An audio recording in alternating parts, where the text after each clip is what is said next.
Hello students, video शुरू करने से पहले प्लीज चैनल को लाइक, शेयर और सब्सक्राइब जरूर करें।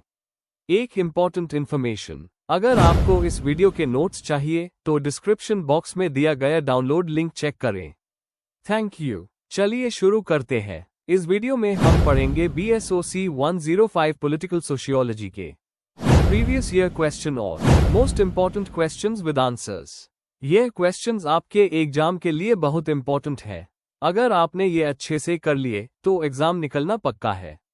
Let's begin. Question 5, outline the features of bureaucracy. Question explanation. यह क्वेश्चन हमें ब्यूरोक्रेसी के मेन फीचर्स समझाने को कह रहा है। हमें बताना है ब्यूरोक्रेसी का मतलब क्या है, उसके इंपॉर्टेंट कैरेक्टरिस्टिक्स क्या होते हैं और मैक्स वेबर जैसे थिंकर्स का कंट्रीब्यूशन भी एक्सप्लेन करना है। एग्जाम्पल्स देना भी जरूरी है। आंसर। इंट्रोडक्शन। ब्यूरोक्रेसी एक ऑर्गेनाइज्ड एडमिनिस्ट्रेशन सिस्टम है जो बड़े इंस्टीट्यूशंस या गवर्नमेंट सिस्टम्स को चलने के लिए बनाई जाती है। इसमें फॉर्मल रूल्स, हायरार्की और स्पेशलाइज्ड रोल्स होते हैं। मैक्स वेबर ने ब्यूरोक्रेसी को डिटेल में स्टडी किया और इसे एक रैशनल और एफिशिएंट सिस्टम बताया। इस आंसर में हम वेबर के अकॉर्डिंग ब्यूरोक्रेसी के फीचर्स को डिटेल में समझेंगे और रियल एग्जाम्पल्स भी देखेंगे। Main body. 1. Meaning and concept of bureaucracy. Bureaucracy एक एडमिनिस्ट्रेटिव सिस्टम है जो एक स्ट्रक्चर्ड हायरार्की और फॉर्मल रूल्स के अंडर काम करती है। इसका मेन एम एफिशिएंसी, प्रेडिक्टेबिलिटी और अकाउंटेबिलिटी एंश्योर करना होता है। वेबर के हिसाब से ब्यूरोक्रेसी रैशनल लीगल अथॉरिटी का एक मॉडल है जहां डिसीजंस रूल्स के बेसिस पर लिए जाते हैं। एग्जाम्पल, गवर्नमेंट डिपार्टमेंट्स जैसे पासपोर्ट ऑफिस या इनकम टैक्स डिपार्टमेंट ब्यूरोक्रेसी पर चलती है। 2. Key features of bureaucracy according to Max Weber. A. Hierarchy of authority. Bureaucracy में एक क्लियर चेन ऑफ कमांड होती है जहां हर पोजीशन एक अथॉरिटी लेवल पर होती है। सुपीरियर्स इंस्ट्रक्शंस देते हैं और अकाउंटेबिलिटी ऊपर तक जाती है। एग्जाम्पल, मिनिस्ट्री में क्लर्क ऑफिसर को रिपोर्ट करता है, ऑफिसर डेप्यूटी सेक्रेटरी को, और आगे बढ़ता है। B. Division of labour and specialisation. काम को अलग अलग टास्क्स में डिवाइड किया जाता है और उन्हें स्किल्ड लोगों को दिया जाता है। इससे एफिशिएंसी बढ़ती है और हर काम एक्सपर्ट हैंडल करते हैं।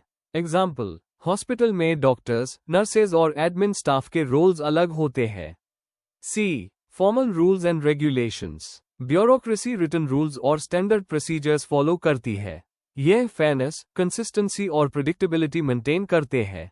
एग्जाम्पल, गवर्नमेंट रिक्रूटमेंट के लिए फिक्स्ड एलिजिबिलिटी और प्रोसेस होती है। डी. इम्पर्सनैलिटी। ब्यूरोक्रेसी में डिसीजंस पर्सनल बियास के बिना लिए जाते हैं। हर इंडिविजुअल को रूल्स के बेसिस पर इक्वल ट्रीट किया जाता है। एग्जाम्पल, पासपोर्ट ऑफिस एप्लीकेशंस को क्राइटेरिया के बेसिस पर प्रोसेस करता है, ना कि पर्सनल लिंक्स पर। A. Career orientation and merit system. Bureaucratic jobs merit और क्वालिफिकेशन के बेसिस पर फिल होते हैं। करियर पाथ डिफाइंड होती है और प्रमोशंस परफॉर्मेंस के बेसिस पर होते हैं। एग्जाम्पल, सिविल सर्विसेज में ऑफिसर्स कॉम्पिटिटिव एग्जाम्स के थ्रू सिलेक्ट होते हैं। F. Record keeping and written documents. Bureaucracy में हर काम और डिसीजन डॉक्यूमेंटेड होता है। इससे अकाउंटेबिलिटी और ट्रांसपेरेंसी मेंटेन होती है। एग्जाम्पल, ऑफिशियल फाइल्स, रिपोर्ट्स और रजिस्टर्स मेंटेन किए जाते हैं। 3. Advantages and criticisms of bureaucracy. Advantages, stability और एफिशिएंसी प्रोवाइड करता है। रूल्स के थ्रू फेयरनेस और ऑब्जेक्टिविटी एंश्योर होती है। स्पेशलाइजेशन और प्रोफेशनलिज्म प्रमोट होता है। क्रिटिसिज्म्स, रिजिड होता है और चेंज रेजिस्ट करता है। पेपरवर्क और रेड टेपिज्म प्रोसेस स्लो कर देते हैं। कभी कभी फ्लेक्सिबिलिटी और ह्यूमन टच का लैक होता है। 4. Bureaucracy in modern context. Weber का मॉडल अभी भी रेलेवेंट है, पर आज के ब्यूरोक्रेसी ज्यादा फ्लेक्सिबल हो रही है। टेक्नोलॉजी और गवर्नेंस से रिजिडिटीज कम हो रही है। एग्जाम्पल, ऑनलाइन टैक्सेशन, पासपोर्ट और सिटीजन सर्विसेज एफिशिएंसी बढ़ते हैं। कंक्लूजन, ब्यूरोक्रेसी ऑर्गेनाइजेशनल और गवर्नमेंटल सिस्टम का एक इंपॉर्टेंट हिस्सा है। हायरार्की, रूल्स, स्पेशलाइजेशन और इम्पार्शियलिटी जैसे फीचर्स सिस्टम्स को स्मूथ चलने में हेल्प करते हैं, लेकिन ज्यादा रिजिड होना इनोवेशन को रोक सकता है। मॉडर्न ब्यूरोक्रेसीज को स्ट्रक्चर और फ्लेक्सिबिलिटी का बैलेंस मेंटेन करना चाहिए। If you need the notes of this video, there's a download link in the description box. Be sure to check it out. Thank you. Question 6. Explain Pareto's theory of circulation of elites. Question explanation. इस question में हमें Vilfredo Pareto के concept को detail में समझना है, जिसमें वो बताते हैं कि सोसाइटी के पावर होल्डर्स या लीडर्स का ग्रुप हमेशा चेंज होता रहता है। हमें एलीट्स का मीनिंग बताना है, उनके टाइप्स समझने हैं और फिर बताना है कैसे नए एलीट्स पुराने एलीट्स को रिप्लेस करते हैं, एग्जाम्पल्स के साथ। आंसर। इंट्रोडक्शन। विल्फ्रेडो परेटो एक इटालियन सोशियोलॉजिस्ट और इकोनॉमिस्ट थे जिन्होंने एलीट थियरी पर काम किया। उनका सबसे important idea circulation of elites है, जो बताता है कि हर समझ में कुछ लोग हमेशा पावर के सेंटर में होते हैं, जिन्हें एलीट्स कहा जाता है। लेकिन ये एलीट्स परमानेंट नहीं होते, समय के साथ नए एलीट्स उनकी जगह ले लेते हैं। ये थियरी समझती है कि लीडरशिप और पावर एक डायनामिक प्रोसेस है। Main body. 1. एलीट्स और परेटो का नजरिया। एलीट्स का मतलब। परेटो के अकॉर्डिंग एलीट्स वो लोग होते हैं जो अपने टैलेंट, स्किल्स या रिसोर्सेज के बेसिस पर समझ में ऊपर होते हैं, पॉलिटिक्स, बिजनेस, मिलिट्री या कल्चर में। समझ का स्ट्रक्चर। सोसाइटी 2 ग्रुप्स में बनती है, रूलिंग क्लास, एलीट्स, और मासेस, जो फॉलो करते हैं। इंपॉर्टेंस। सब लोग एक जैसे केपेबल नहीं होते, इसलिए कुछ लोग नेचुरली लीडरशिप पोजीशंस ले लेते हैं। 2. एलीट्स के प्रकार। गवर्निंग एलीट्स, जो लोग डायरेक्टली पावर और डिसीजन मेकिंग में होते हैं, जैसे नेता, army generals, top officers. Non governing elites, जो फॉर्मली पावर में नहीं होते पर इन्फ्लुएंस रखते हैं, जैसे इंडस्ट्रियलिस्ट्स, थिंकर्स, मीडिया ओनर्स। दोनों ग्रुप सोसाइटी के पावर स्ट्रक्चर को शेप करते हैं। 3. Circulation of elites main idea. Definition. Circulation of elites का मतलब है पुराने एलीट्स को नए एलीट्स रिप्लेस करते रहते हैं। कैसे होता है? पुराने एलीट्स करप्ट या लेजी हो जाते हैं, नए ग्रुप्स एनर्जेटिक होते हैं, नए आइडियाज और स्ट्रैटेजीज के साथ आते हैं। समझ और इकोनॉमी के चेंजेस नए लीडर्स को चांस देते हैं। तरीक। Peaceful, elections, promotions, merit. Violent, revolutions, coups, wars. Examples. French revolution, aristocrats की जगह बुर्जुआजी आए। बिजनेस वर्ल्ड, नए स्टार्टअप्स पुरानी कंपनीज को रिप्लेस कर देते हैं। लायंस और फॉक्सेस का मेटाफोर। लायंस, जो फोर्स और अथॉरिटी पर डिपेंड करते हैं। फॉक्सेस, जो क्लेवरनेस और स्ट्रैटेजीज यूज करते हैं। सोसाइटी इन दोनों फेजेस के बीच सर्कुलेट करती रहती है। 4.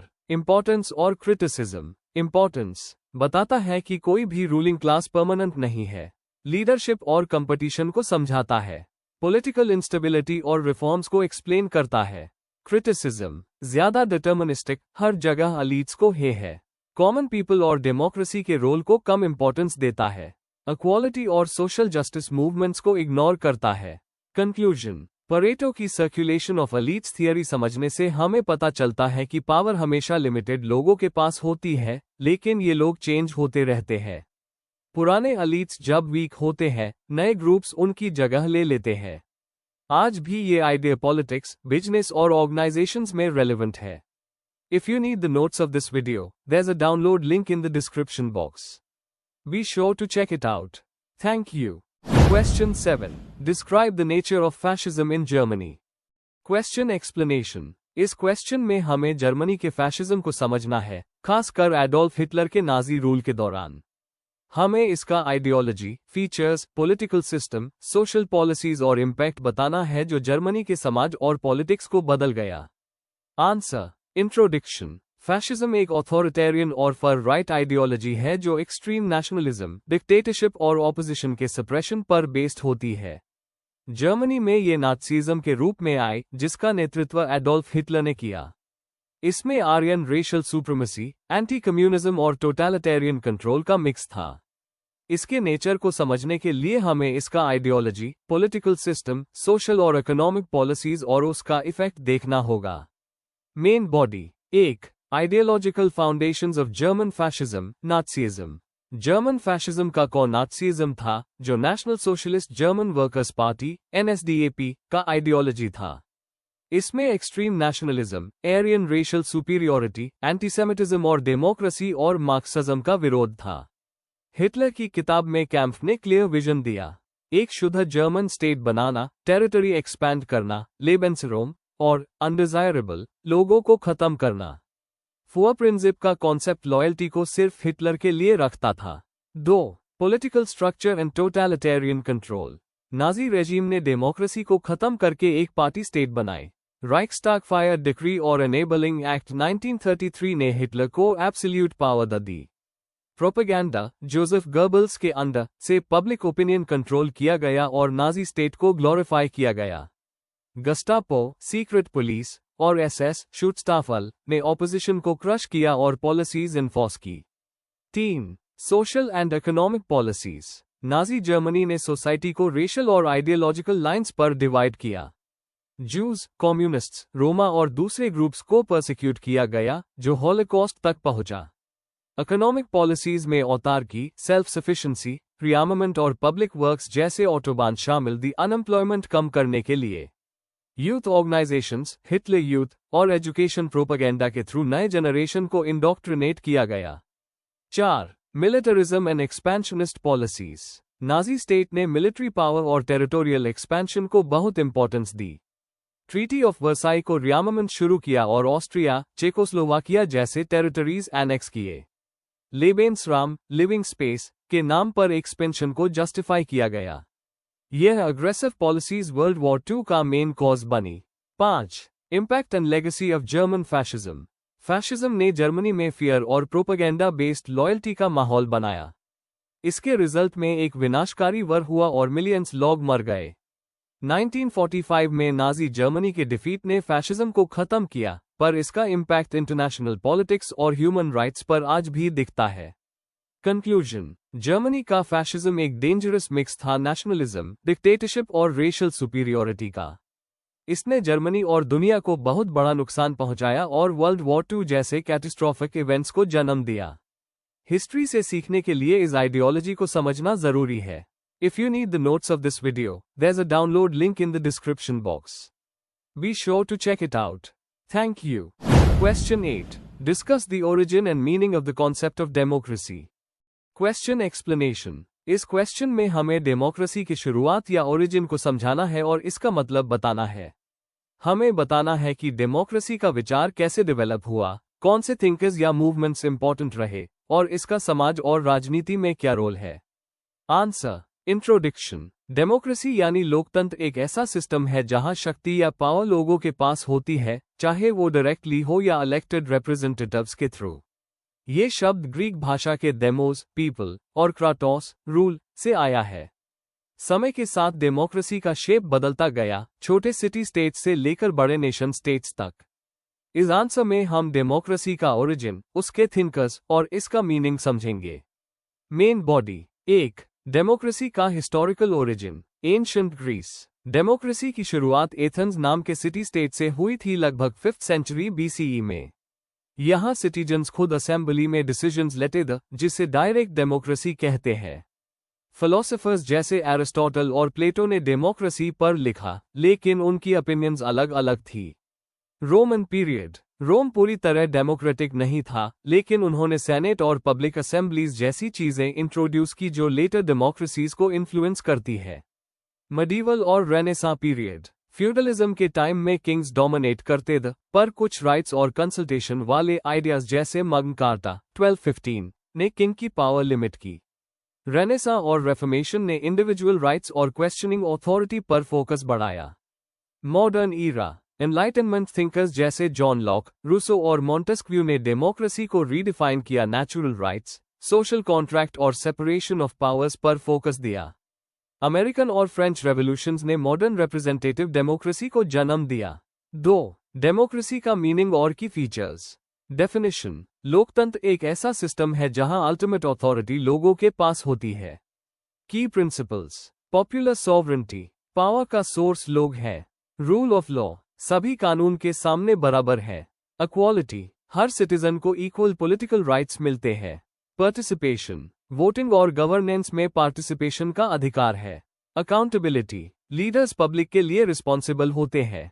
Types of democracy. Direct democracy, लोग खुद डिसीजंस लेते हैं, एथेंस। रिप्रेजेंटेटिव डेमोक्रेसी, चुने हुए रिप्रेजेंटेटिव्स रूल करते हैं, इंडिया, USA। पार्टिसिपेटरी, डिलिबरेटिव, वोटिंग के अलावा लोगों का डीपर इन्वॉल्वमेंट होता है। 3. डेमोक्रेसी की इवोल्यूशन और रेलेवेंस। वोटिंग राइट्स का एक्सपेंशन, पहले सिर्फ मेल प्रॉपर्टी ओनर्स वोट कर सकते थे, बाद में सभी एडल्ट्स को राइट मिला।